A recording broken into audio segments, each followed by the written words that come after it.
Hello, today I'm here with William Wordsworth's famous poem Tintern Abbey. Tintern Abbey is the starting poem of the controversial volume Coleridge and Wordsworth published under the title Lyrical Ballads. This is how the lyrical ballad started, and this was maybe how the audience or the first readers of the poems in that volume were shocked because it was totally kind of a new type of poetry. It didn't follow the structures, it didn't follow the rhyming systems. The poem was written in blank verse and it was loosely kept, so there were no rhyming system or scanning of the poem, or there was nothing related to the background of the poetry in the previous age, which was the neoclassical age. Tintern Abbey actually has a fuller title. Let's see. Uh, the full title of the poem is Lines Composed a Few Miles Above Tintern Abbey on Revisiting the Banks of the Wye during a tour July 13, 1798. 1798 is also the year of the publication of lyrical ballads. Anyway, later on, William Wordsworth wrote a kind of a preface to the lyrical ballads to explain the system of the poems, the mechanisms involved in the composition of those poems involved in the volume. An explanation of his system, he brought forth the formula of poetry. For William Wordsworth, as he repeats twice in that preface, all good poetry is the spontaneous overflow of powerful feelings, and this is the first part of this formula. So, spontaneous, every word is a keyword. Spontaneous overflow of powerful feelings or powerful emotions. Poetry happens spontaneously. It is a romantic theme. Spontaneity is actually one of the productive factors in romanticism. Overflow happens, according to William Wordsworth. Uh, to William Wordsworth, the mind is like a container, and when it is filled with emotions, then it would overflow. And that overflow happens to the forms of the words which come out again in form of a poem. So they have an artistic form. So you have pure emotions, they are processed in your mind, and the cup of your mind is full now, and then an overflow happens forcefully. That is the spontaneous overflow. I couldn't find that. Oh, sorry. Powerful feelings, and this is so spontaneous overflow of powerful feelings is the first part of the formula. In the second part, Wordsworth writes, which find their origins in emotions recollected in tranquility. Another series of keywords. Not every type of emotions. Emotions recollected in tranquility. And what does he mean? William Wordsworth have a memory store, and then he takes poetry out of that storage of memory. It's like you're passing somewhere, or you witness an incident, or something happens to you. William Wordsworth called this moment the spot of the time. And then in this part of the time, you feel very passionate, highly emotional, but you're in no mood to write a poem because you're, for example, on a highly crowded, populated place, or you cannot focus, concentrate in any way. So you need a moment of tranquility to remember the passionate type of the moment or the spot of the time. You recollect it, you re-evoke the emotions, and then those emotions fill the container or the cup of your mind, and then those emotions are too much for the cup, and then that too much turns into poetry. So this is what William Wordsworth things. And here we see distancing from the location and then the composition of the poem. So the subtitle is helping us through that formula. Lines composed a few miles above Tintern Abbey. Actually, Wordsworth wrote the poem after they were in the trains. I mean, he and his sister, they were on the tour on revisiting the bank of the Wye during a tour. And the Wye River was reminiscent of William Wordsworth's childhood memories. So he had memories of the place, and then he recovered those memories through the visit. And then after that, another distance is taken from the place. And in the train, he finally, in a moment of tranquility, wrote the poem. And the poem is written in verse paragraphs. So there is no stanzaic structure pattern in the poem because it is a spontaneous overflow of the power of feelings, and it cannot have a shape if it is spontaneous. Um, and this is the Tintern Abbey. It's it's actually a place formerly during the Middle Ages was a prayer place, a place for prayer. But many of these places were burned by the time of the Protestant movement, and this was one of them. And anyway, we see a religious location which is isolated. This can have some or start a dialogue actually with the historical context in which the poem is written. The let's say the religious structure or the religious foundation was somehow shaky at the time, and the romantic poets believed that maybe the church is not the representation of God. The romantics are one way or another believers in God, but their God or the divinity they imagine in their poems and they represent in the poems and in their lives is somehow different from the, let's say, the essentials of or the basics of the Christian God. So they humanize God and they give us a more earthly version of God. So a church is a birthplace actually for a romantic poet where there is no one. It's secluded as well. Nobody goes there. And the poet is there to find that spontaneous moment of writing a poem. So his purpose is totally different. And when we discuss this poem, we have to take in mind that the poem is a descriptive meditative one. When we talk about a descriptive meditative poem, we mean that while the poet is describing something special in nature, his focus is not on the nature or the descriptive subject, described subject, let's say, but he's describing that subject or that scenery in order to resolve something in his mind. So the poet is trying to describe something while there is a more psychological uh, mindfulness involved, and the poet is trying to think about an issue, engaging his mind, and then he's trying to find a resolution for it.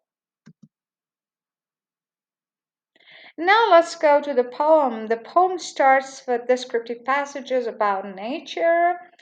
And in the poetry of William Wordsworth and some other romantics, uh, we have the binary of subject to object. The subject is the poet, the persona of the poem, and the objects are described in there. But the objects are not just in there, they are sifted through the mind of the poet. They are somehow uh, filtered through by the eye or by the imagination of the poet. So we don't have a pure kind of description of nature.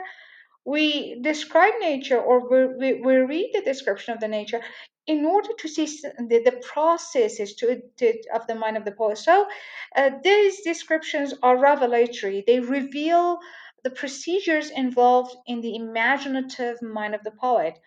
5 years have passed, 5 summers with the length of 5 long winters. And again, I hear, so you see the subjectivity, I hear these waters rolling from their mountain springs with a soft inland murmur. Once again do I behold these steep and lofty cliffs, that on a wild, secluded scene impress thoughts of more deep seclusion. Here is the spot of the time. He is in a secluded place. He's by his sister, so there are no many people in there. And then in that secluded place, he's gathering the necessary memory for writing another poem and connect the landscape with the quiet of the sky. And we see the unity of nature or the unity of being. Unity of being is one of the themes of in romantic poetry. And then we see the connection between the different elements, different essential elements of life, like that the landscape and the quiet of the sky are now connected. And the poet is there to see and to present this connection. And the descriptions continue. And once again, you notice this is a one long sentence. And here we have another long sentence. The day is come when I again repose here under this dark sycamore. Sycamore is a kind of a tree, and view these plots of cottage ground, these orchard tops, which at this season, with their unripe fruits, are clad on one green hill, and lose themselves amid groves and copses. Once again, I see these hedgerows, hardly hedgerows, little lines of sportive wood run wild, these pastoral farms, green to the very door, wreaths of smoke sent up and silence from among the trees. In the philosophy of William Wordsworth, uh, the people who live in rural areas or the rustic scenery is more valuable than living in cities and experiencing the halo bellow and everything related to this city life. Wordsworth thinks uh, rural people or cottagers are closer to nature. And when they are closer to nature, therefore, their emotions are purer, and in his poetry attempts to gain that pure emotion back by connecting his poetry to the rustic themes and rustic sceneries. With some uncertain notice, it might seem of vagrant dwellers in the houseless woods or of some hermit's cave, where by his fire the hermit sits alone. And again, the hermit can bring to mind the notion of seclusion in romantic poetry. The romantic poet somehow praises isolation. The romantic poet is the one, according to William Wordsworth, who, with a higher level of sensations. So the poets are emotional, and their emotions are mm, more intense, if we can say, compared with ordinary human beings. So a poet has a creative faculty, and the philosophy of William Wordsworth, this creative faculty is taken from that intense form of emotion the poet can experience, and then turning that emotion, translating or transformulating that emotion into the form of a poem via the process as we discussed earlier in this video. These beauteous forms, and this is the new verse paragraph. These beauteous forms. Notice William Wordsworth here uses the word beauteous, not beautiful. And the difference is obvious here. Beauteous is essentially beautiful. Um, it is beautiful from the very beginning, but beautiful is something filled with the beauty. So the beauty is somehow not real, but beauty is refers to real beauty. That the beauty is within it. These beautiful, beauteous forms, through a long absence, have not been to me as is a landscape to a blind man's eye, because the uh, the eye of his imagination was open, but often lonely rooms, and amid the din of towns and cities I have owed to them in hours of weariness sensations sweet, felt in the blood and felt along the heart, and passing even into my purer mind, my imagination. But tranquil restoration. And here you see some of the keywords of his formula: sensations, emotions, pure mind, tranquil, feelings too of unremembered pleasure. He's trying to tell us what type of feeling it is. It is not exactly this, but he's bringing examples. Feeling too of unremembered pleasure, such perhaps as have no slight or trivial influence on that vast portion of a good man's life, his little, nameless, unremembered acts of kindness and of love, nor less, I trust, to them I may have I may have owed another gift, that is the gift of poetry maybe, of aspect more sublime. Sublime is also a romantic kind of term. Sublime is something which brings the feelings of uh, awe, let's say, and the feeling um, of fear, in the feeling of a high sensation and adoration into your heart. And this is the sublime. So sublime is a kind of a mixed feeling of aspect more sublime, that blessed mood in which the burden of the mystery, in which the heavy and the weary weight of all this unintelligible world is lightened. So I remember the scenery, the pure emotions, nature, rustic areas, and then I feel calm. That serene and blessed mood in which the affections gently lead us on, until the breath of this corporeal frame, a metaphor for the body, and even the motion of our human blood, almost suspended, and we are laid asleep in body and become a living soul. And this is at the moment of tranquility, and the poetry and the poem is ready to be born. Wide with an eye made quiet by the power of harmony. The power of harmony is the power of poetry, and the deep power of joy. And joy is another term for imagination in romantic terminology. We see into the life of things.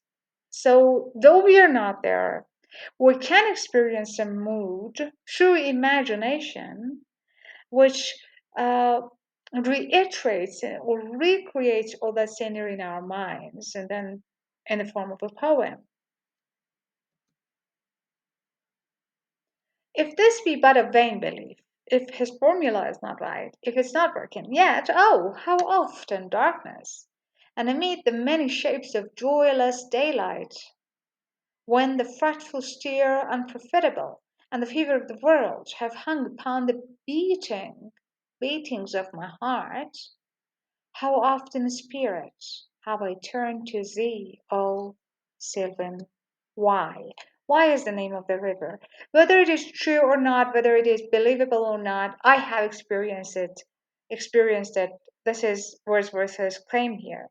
Thou wanderer through the woods, how often has my spirit turned to thee? And you see, for Wordsworth, nature and natural elements have their own lives. They are not dead. They are living beings, creatures, and they are like in Wordsworth's pantheistic view, they are part of the divine. So he turns to that sylvan or wooden why in his imagination, or he can imagine it. And now, with gleams of half extinguished thoughts, with many recognitions, dim and faint, and somewhat of a sad perplexity, the picture of the mind revives again. So he is in the landscape, but he is trying to match the scenery with a revival of the same image in his mind. So he's trying to match reality and his imagination.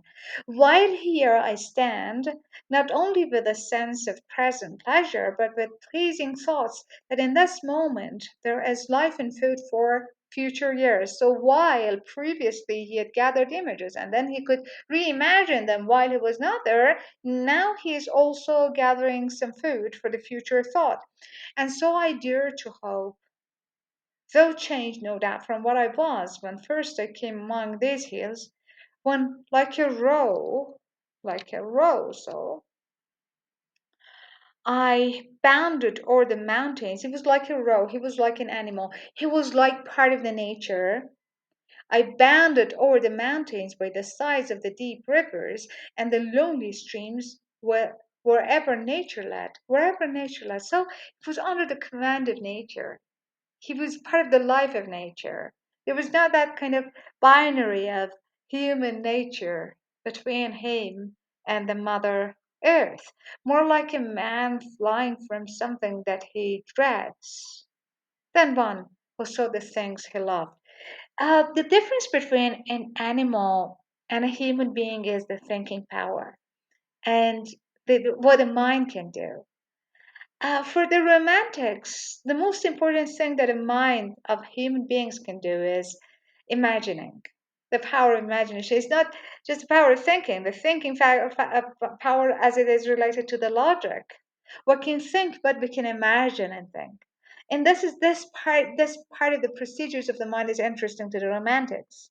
And now he's not an animal, though being an animal was blissful too, but he has another power now. He has the power of imagination, and he's proud of that. For nature, then, the coarser pleasures of my boyish days, in their glad animal movements, all gone by. I'm not sorry for that. It was great, but now he's gained something else for that. To me, all was all in all. I cannot paint what then I was. Let's bygones be bygones. The sound and cataract means a waterfall, haunted me like a passion. It was like it haunted me. It was like a passion. Now it is not just passion, it's processed emotion. The tall rock, the mountain, and the deep and gloomy wood, their colors and their forms were then to me an appetite, a feeling, and a love that had no need of remoter charm by thought supplied. Now thought can supply another charmful element, nor any interest unborrowed from the eye.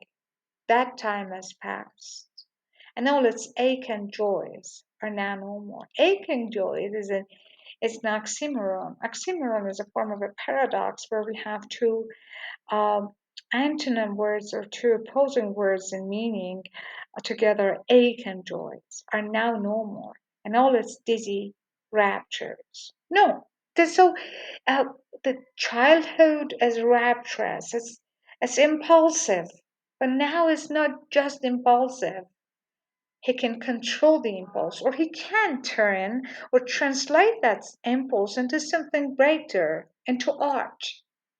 Not for this faint I, nor more, nor murmur. Other gifts have followed. I have gained other gifts, greater gifts. Other gifts have followed for such loss, so there is a compensation.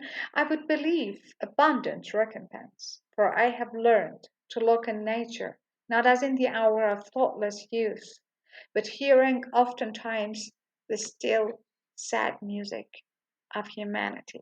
Now I can engage humanity with nature, and that sad music is maybe his poems. Nor harsh nor rating through, though of ample power to chasten and subdue. And I have felt a presence that disturbs me with the joy of elevated thoughts. Here, maybe we have the presence of divinity on earth, or the presence of nature as an inspirational source, a sense sublime of something far more deeply introduced, whose dwelling is the light of setting suns. So that sublime emotion, that sense of awe and admiration and fear at the same time, comes from maybe these locations, these natural places, the light of setting suns and the round ocean and the living air. And you see how he is connecting the elements of life together, the elements of nature, setting suns like light, and then the living air, ocean, round ocean, and the blue sky, and in the mind of man. And from these natural elements, it comes to the mind of man. And mind of man is where they are interfused. And interfusion is a kind of a fusion which you cannot take the elements or separate the elements from one another. So the mind of man can interfuse all of them, is the dwelling place maybe of all of them. The mind of man can turn these beautiful sceneries taken out of nature into poetry. And you see again how object and subject are connected in the poem. Emotion and a spirit. Again, he's trying to describe that sensation, that presence. Emotion and a spirit that impels all thinking things, all objects of all thought, and rolls through all things. Therefore, am I still a lover of the meadows and the woods.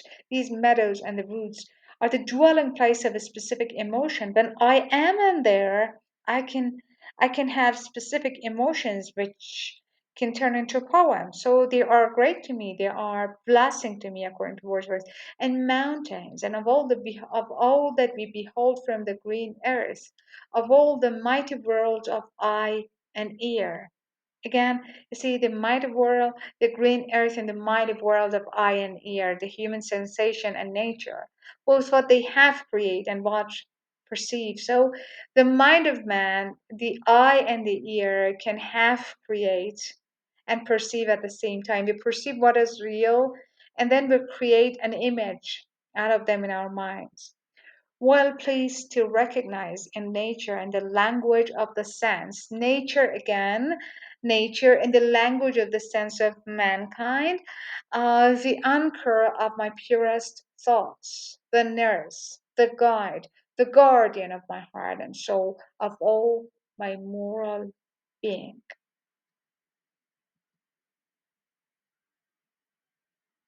And then uh, a new verse paragraph begins here.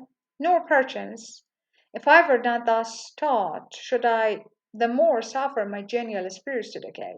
If I had not learned to turn nature into poetry, maybe I would be so sad to lose these original kind of spirits. Childhood is a very important phase for Wordsworth. He thinks, as he states in one of his poems, the child is the father of the man because the child is still connected with that golden chain to the nature, to divinity, and then as human beings, as adults, we are detached from that. And Wordsworth thinks the power of imagination, though it is not the golden chain, can get back the connection. For thou art with me here upon the banks of this fair river, thou my dearest friend, my dear, dear friend, and in thy voice I catch the language of my former heart, and read my former pleasures in the shooting lights of thy bright eyes. It is interesting that William Wordsworth sees his sister and her presence as a location, as a local of of inspiration for poetry, or where the connection is in there yet. Oh, yet a little while may I behold in thee what I was once, my dear, dear sister, Dorothy Wordsworth.